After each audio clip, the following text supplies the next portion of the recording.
சங்கீதம் 21. ராகத் தலைவனுக்கு ஒப்புவிக்கப்பட்ட தாவீதின் சங்கீதம். கர்த்தாவே, உம்முடைய வல்லமையிலே ராஜா மகிழ்ச்சியாயிருக்கிறார். உம்முடைய இரட்சிப்பிலே எவ்வளவாய் களி கூறுகிறார். அவருடைய மன விருப்பத்தின்படி நீர் அவருக்கு தந்தருளி அவருடைய உதடுகளின் விண்ணப்பத்தை தள்ளாதிருக்கிறீர். உத்தம ஆசீர்வாதங்களோடு நீர் அவருக்கு எதிர்கொண்டு வந்து அவர் சிரசில் பொற்கிரீடம் தரிப்பிக்கிறீர்.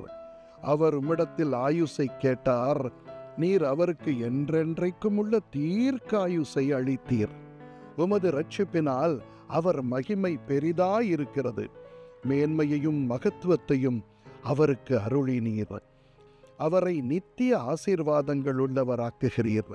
அவரை உம்முடைய சமூகத்தின் மகிழ்ச்சியினால் பூரிப்பாக்குகிறீர்.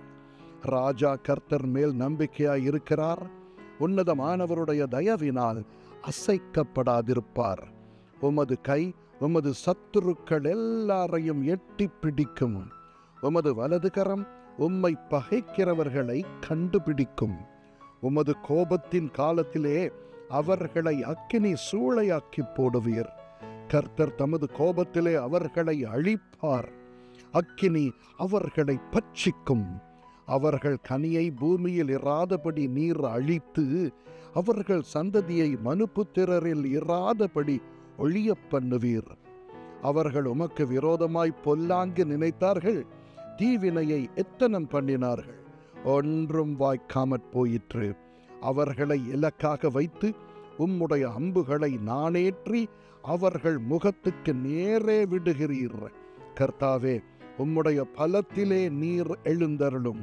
அப்பொழுது உம்முடைய வல்லமையை பாடி கீர்த்தனம் பண்ணுவோம். ஆமென்.